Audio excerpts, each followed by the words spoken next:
Hello, and welcome to another lecture for my class, PSYC 440/640. The class is called Experimental Methods, but is really a class that is about univariate data analysis from a model comparisons perspective. And as you know by now, if you've watched any number of these videos, I always like to begin with a comic. It's almost always a comic from either phdcomics.com or xkcd.com.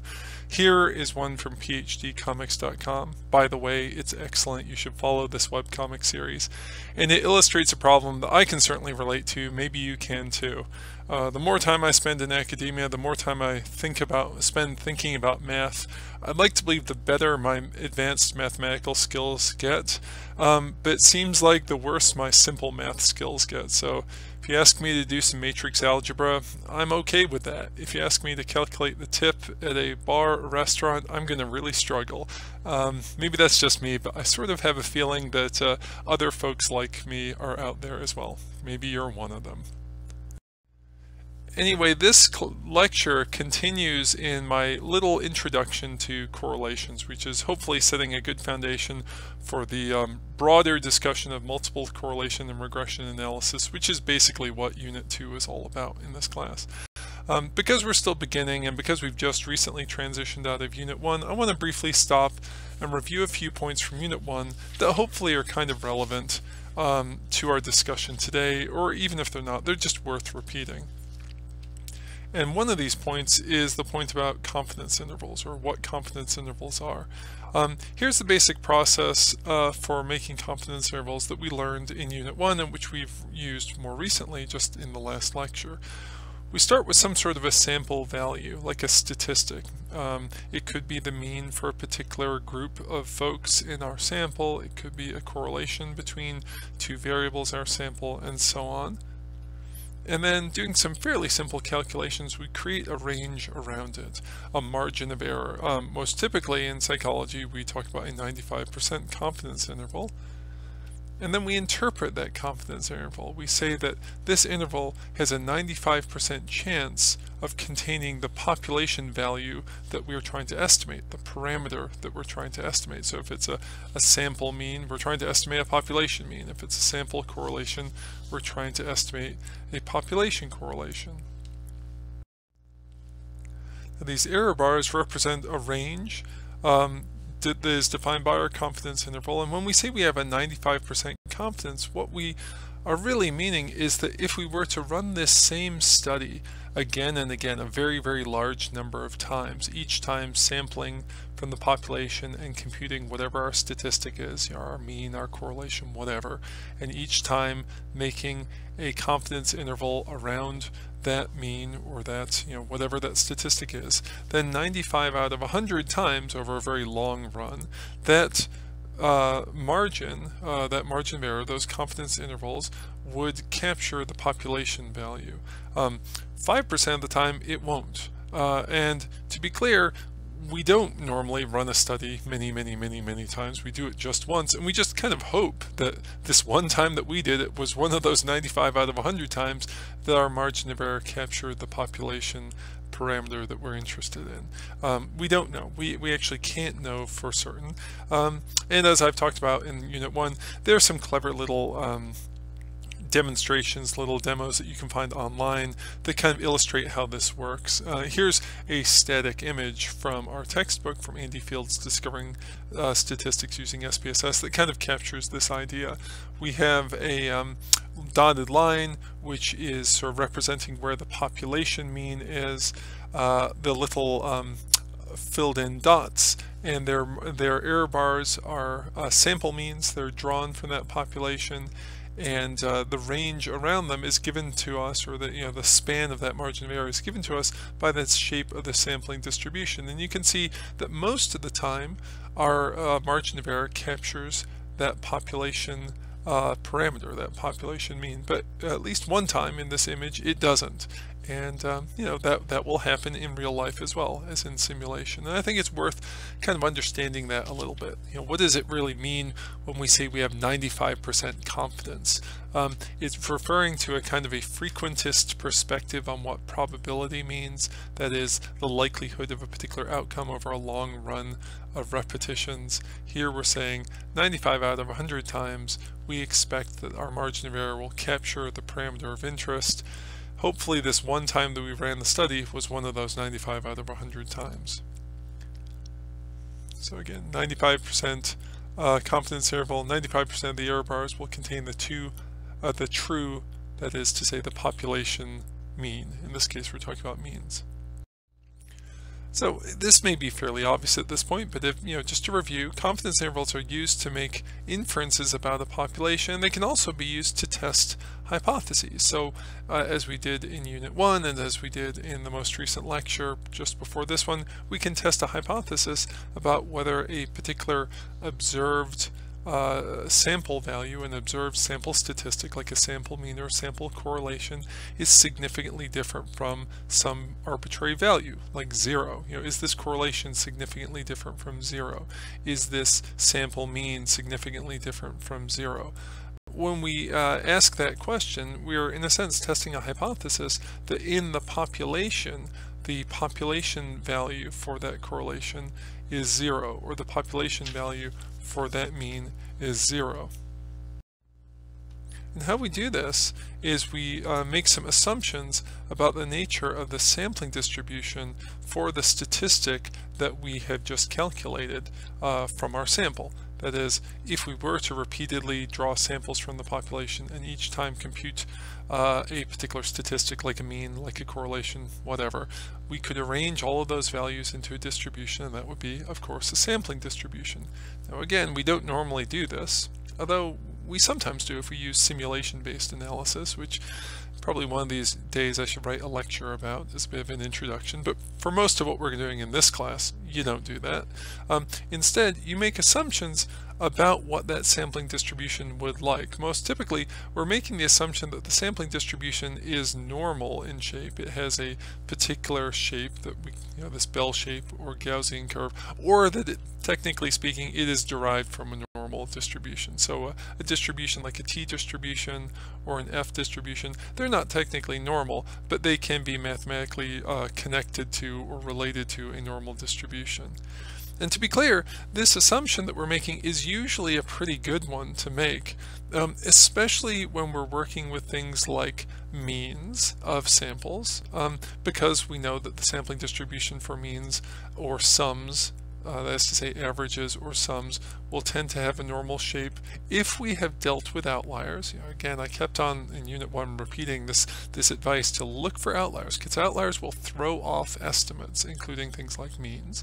But if we're working with something like a mean of a group, or the less typically, I suppose, like the sum of values in a group, we can assume that the sampling distribution for that calculation, for that statistic, will be normal, provided that we've searched out and dealt with, if necessary, outliers, and provided that the sample we've drawn is large. And large is somewhat vaguely defined as maybe like 30, 40 people or so. Clearly, bigger is better in this case, or almost always better in this case. Small samples almost always have unstable parameter estimates in them, and that's true for things like correlations and F statistics. It's even true for things like means and sums.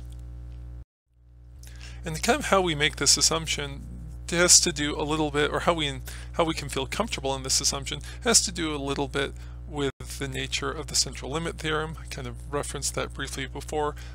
If you like to think about these things pictographically, here's a nice image that I found, I think on Wikipedia or Wikia Commons. Here we see the population distribution of a particular value. That's up at the top, and you can see the population mean mu. If you go one step down, you can see little distributions from various samples that are drawn from that population, and they have, you know, sample mean, you know, 1 for the first sample mean 2 for the second, and so on and so on.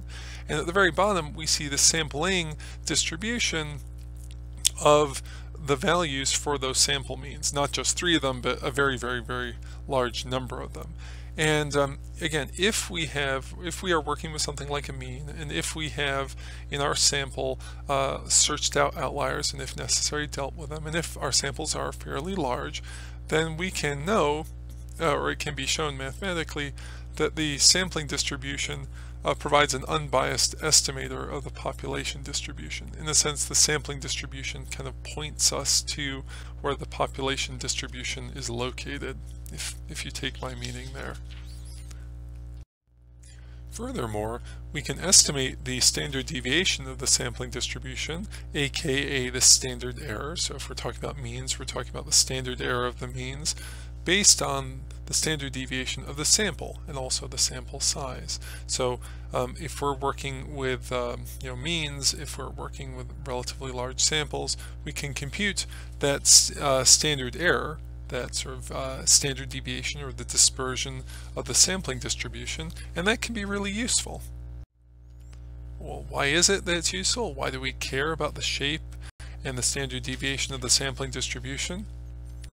Well, as we discussed in Unit 1, if we know the shape of the sampling distribution, for instance, we know that it's normal in shape and has a given standard deviation, then we can describe a range in which a percentage of sample statistics should fall. So for instance, the range in which 95% of all the values for means in our sampling distribution will fall, or correlations in our sampling distribution will fall. So here's this image that I've used before quite a bit. This is another one of those ones from Wikipedia or Wikia Commons, and you can see the normal shaped distribution. And if you look at the values for 2 standard deviations above and 2 standard deviations below, ever so slightly less than that, technically 1.96 standard deviations above and 1.96 standard deviations below, in a normally shaped distribution, this will contain 95% of all values for a given statistic. In this case, let's say a given set of means.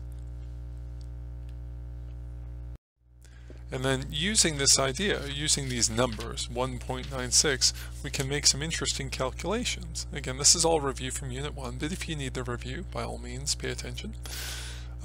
We know where these means are likely to fall, so we take our basic formula for like a z-statistic, and we substitute in the magic number of 1.96 plus or minus. That's corresponding to a 95% range that includes 95% of all the means. Kind of rearrange the algebra a little bit. And then, because we're talking about a sampling distribution, instead of the standard deviation in this formula, we use standard error, which again we've estimated from the standard deviation of our sample and our sample size. And if we do the math, we then get an upper and lower limit, the plus and the minus, for our confidence intervals. We get the range that is the margin of error around our estimation, in this case an estimation of a population mean. So here's an opportunity for you to try this. Imagine you're a clinical psychologist and you're studying some sort of treatment. This is one of those incredibly generic examples. So we have a predictor variable, which is like group membership. Are the people in your study in a treatment group or a control group? This is just a simple independent experimental design. And our outcome variable is some sort of level of functioning. And here I'm just saying there's some scale of 0 to 10. It's not even the global assessment function. It's just some numbers that I made up. Now, if you're enrolled in my class, you can find the data set for this fake data that I've made up on our Blackboard site. If not, if you're just watching these videos on YouTube, I guess you could pause the video right now and quickly copy this data into Excel or into some other spreadsheeting software pretty easily. This is just a practice example, so I suppose you wouldn't even need to copy all the data in. Your answers would be different than mine, but the goal is to practice here. And once you've either downloaded the data or copied the data, just try and create 95% confidence intervals around each group's mean level of functioning. And then once you've done that, ask yourself, are the groups significantly different point using a type 1 error rate of 0.05, or our familiar p less than 0.05 decision criterion for null hypothesis significance testing. And how is it that you can tell? How can you tell if the groups are significantly different or not significantly different? I covered this in Unit 1, and if you don't remember exactly how to interpret confidence intervals for independent experimental designs, go back and take a look at that lecture and see if you can jog your memory. Now, all that stuff about confidence intervals for means was from Unit 1, although we'll be revisiting that topic later on in the semester. But it connects to what we're talking about today because, at least in our last class, we talked about confidence intervals around correlations. And the basic process is largely the same, except for the fact that sampling distributions of correlations behave somewhat differently than do sampling distributions for things like means or total scores. Particularly, sampling distributions for correlations vary not just with the size of the samples, I should say the shape of sampling distributions for correlations vary not just with the size of samples, as do sampling distributions for pretty much any statistical calculation, but also with the size or the magnitude of the correlation that we're talking about. So here's an image from Wikipedia, and you can see here sample sizes of either 10 or 100 cases and different correlations, either a correlation of 0 or correlations of 0.4 or correlations of 0.8. So like no correlation, moderate correlation, high correlation. And although there are a lot of different curves going on here, a couple things to notice, of course, is that the kind of the shape, the sort of the lopsidedness, if you will, of the sampling distributions is evident, especially in the smaller samples. And I understand these lines are all sort of very, they look similar to one another, but the lower three curves, the ones that have less height, have slightly darker lines. You probably noticed that. And you can see that in each case, those sampling distributions kind of center over the value that they should. So the low, kind of heavy dark blue sampling distribution centers over 0, which it should because we're sampling from a population where there's no correlation between these two values. But it's a little shifted. You can't quite make that out, but it's probably, or maybe you can, but it's a little bit shifted. You slide over to the heavy red curve. That's a correlation where that's a sampling distribution for correlations where we're sampling from a population that has a correlation between two variables of 0.4, so a moderate correlation, and each time we're sampling 10 cases or 10 participants. Here you can see that that sampling distribution doesn't really center over 0.4 where it should. It's kind of lopsided, or it's got technically some negative skew going on, and that's even more so if we go to a larger correlation. So the heavy green line farthest to the right, that's a sampling distribution for correlations that are large. The value of the correlation in the population is 0.8, so it's a big correlation. But each time we're sampling the population 10 participants or 10 cases at a time. And again, you can see that the sampling distribution doesn't really center over the value that it should. There's a bias in its estimation for that population value. And there's also this kind of funny skew to it. So that's just interesting to note. That's kind of fundamentally the problem with sampling distributions for correlations. However, and I did sort of try and make this point last time, it's worth noting that if you have large samples, so the taller sampling distributions with the thinner lines, those are sampling distributions for no correlation, moderate correlation, high correlation, where the samples are large. So instead of drawing 10 cases at a time, we're drawing 100 cases at a time. Here, those look much more like normal distributions, and they are much less biased in their estimation of the population correlation. So as a little kind of meta point I would sort of make here is, hey, big samples tend to fix lots of problems with sampling distributions. So even a sampling distribution like the one for a correlation, which is sort of ill-behaved or behaves in ways that we don't find ideal for our work, even those will behave well if you have large samples. So, yet another reason to gather large samples. Anyway, regardless of whether you have a large sample or a small sample, typically what you want to do with correlations, if you want to use sampling distributions for them, is you want to transform them and take advantage of Fisher's R to Z transformation, which I talked about last time.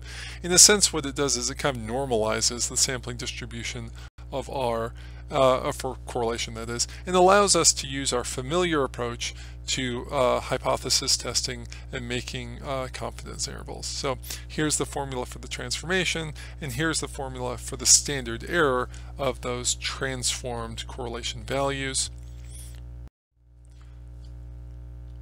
Once you have the value of the transformed correlation and you have the value for the standard error of the transformed correlation, you can make a confidence interval just like you would before. This is obviously a 95% confidence interval.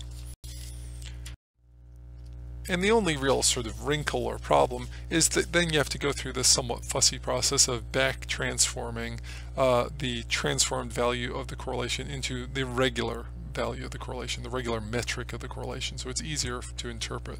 So otherwise, if you presented someone with an estimate of a transformed value of a correlation and 95% confidence interval around that transformed value, it's unlikely that he or she would have an easy time understanding what they're looking at. And you could do the back transformation pretty easily. I know it involves exponents and that seems a little fussy, but it's really not that hard to do. So with that in mind, let's consider this same kind of example, this independent experimental design where we have a predictor variable, which is group membership, either a control group or treatment group, and an outcome variable, which is functioning. This is the same data set that we talked about before. Or really, it's the same data that we've talked about before.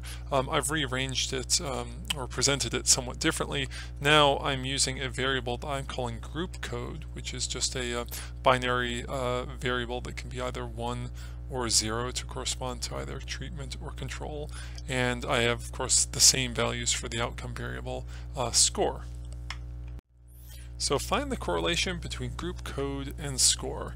Technically, what I'm asking you to do is find the point biserial correlation. A point biserial correlation is just a correlation between a continuous variable and a variable that has a discrete categorical metric. In this case, respectively, that's score and group code. That's a little bit different than the more familiar Pearson product moment correlation, where we just have two continuous variables, but for our purposes it calculates the same way. Or rather, when you ask SPSS or Excel to give you a correlation, if you give it two continuous variables, it gives you a regular Pearson product moment correlation, and if you give it one categorical variable and one continuous variable, it gives you the a point biserial correlation. So just go ahead and do that. That's the easy part. The somewhat more challenging part is to make those 95% confidence intervals around the correlation, and then use those to determine whether the value for the correlation in the sample is significantly different from 0 at our familiar type 1 error level of 0.05. How can you tell if your observed value for the correlation in the sample is significantly different from 0? Now, if you're working in Excel or a similar spreadsheeting program, you're sort of doing it by hand, or at least going through all the steps yourself. It's not really that hard. However, if you think back to the last class, and if you have access to Andy Field's textbook, or if you're enrolled in my class, you have access to the syntax which you can use to create confidence intervals for your correlation. I should say, if you're not enrolled in my class, I'm pretty sure that you can just go to the website for the textbook and find some of the downloadable data sets and syntax files, including this one, on the website, I think for free. I don't think you actually even have to have purchased the textbook. If you're enrolled in my class, you obviously have access to this stuff through Blackboard. And if you're not enrolled in my class but you want to really challenge yourself, ignore the syntax and just try doing this by hand. Again, it's not really that hard to do. Now, assuming most people ignored my suggestion to do it by hand, you probably got some output that looks a little bit like this. Here's the syntax. That's not really output, but the output's on the right there, and you can compute correlations and their and confidence intervals around them to see if they are significantly different from 0. Of course, if the margin of error, the range defined by the confidence intervals, overlaps with 0, then we conclude that our observed correlation is not significantly different from 0. And actually, for what's worth, we could apply that same logic to any other arbitrary value. Obviously 0 is an interesting one, but we might say, is the correlation significantly different from 0.2 or 0.5? The same logic would apply. Okay, with all that review out of the way, let's think a little bit more about correlations. I suppose it's a bit of an awkward transition, but anyway, here we go. In what's left of today's class, or this lecture I should say, I'm just going to talk a little bit more about testing hypotheses with correlations. This may seem kind of basic, but I think there are a few points here that many people, even people who feel pretty comfortable with statistics, often overlook or neglect. And then I'll introduce a couple more points about bivariate correlations. I know that seems a bit vague, but bear with me, you'll see where this all goes. So, okay, testing hypotheses about correlations. It's not uncommon in research to have a situation in which we have two correlations, and we want to know whether those two correlations are significantly different from one another. So we might have a correlation between two variables, like let's say stress and alcohol among a group of men, and a correlation between stress and alcohol use in a group of women, and we might say, well, those correlations might appear different, there are different values in our sample of data, but are they significantly different? Is it the case that in the population of all data we would find a non-zero difference between those two correlations? That would be a question about whether two correlations are significantly different. It's easy to test hypotheses about differences between correlations, but before we do, we have to note or recognize the type of correlations we're talking about. Particularly, are they independent correlations or dependent correlations? So independent correlations are correlations that come from different populations, or we can consider them as if they are coming from different populations, meaning that members, the cases or the people, the participants, whatever, who are used to make one correlation aren't the same as the members or cases who are used to make the other correlation. So in my example that I just used, let's imagine there's a correlation between stress, self-reported stress and self-reported alcohol use among men, and there's a correlation between those two variables among women. For the purposes of our analysis, we can think of men and women as coming from different populations. Those are two discrete populations we might imagine within the broader population of all people. Perhaps there's a third population there of folks who are transgender. But anyway, the idea is that those populations or subpopulations, if you want to call them that, are independent. They don't overlap. People who are in the men population don't also occur or exist in the women population. So they're independent correlations. So if we have a set of independent correlations, we can make a null hypothesis that there's no difference between those correlations in the population. And one way to express that mathematically is just to say, look, in the population, if we took the first correlation, subtracted the second correlation, we'd get a value of 0. The alternate hypothesis is that there is some difference between those correlations. So again, if we want to express that mathematically, we'd say in the population, if you took the correlation between stress and alcohol use among men and subtracted the correlation between stress and alcohol use among women, you'd get some non-zero value. There'd be some difference in the population. If we want to test this hypothesis, we first go through the somewhat familiar at this point Fisher transformation to normalize the sampling distributions of correlations. And then we do a z-test on those transformed values. So we have a transformed value for our first correlation, correlation between stress and alcohol use in men. Subtract from that transformed value for the correlation between stress and alcohol use among women, then divide by the standard error for those transformed correlation values. Now, this formula here looks a little bit fussy, I can imagine. Certainly the subscripting notation on the standard error is itself rather busy looking. And at least if you're enrolled in my class, I'm not going to ask you to do this calculation by hand, at least on a homework or on a test. But it's worth noting that it exists. And also worth noting that this formula for standard error doesn't look all that different from the simpler formula for standard error we encountered when we were just testing hypotheses about one correlation. For instance, is one correlation that we have significantly different from zero? The math looks pretty similar. And even if you weren't super familiar with these calculations, just looking at them, you get a sense that they're kind of similar. And they are, because they're both talking about standard errors. So anyway, once you did this, you could have you'd have a value for a z-test, and you could look up the probability of that value, and if that value falls, probability of that value falls below 0.05, you would reject the null hypothesis, and if it didn't, you would not reject the null hypothesis. Yeah, as we saw before, it's not really all that hard to do this, in a sense, by hand. I'm using sort of the air quotes there as I talk, or in Excel kind of do those steps. SPSS, weirdly, I suppose, doesn't really have pull-down menus for this, which is odd because it seems like there ought to be an easy menu accessible function for this in SPSS. People often try to test hypotheses between correlations. Thankfully, we can work in syntax and we can get the calculations we want. Our textbook author, Andy Field, has helpfully written a little bit of syntax that looks at differences between independent correlations. All you would have to do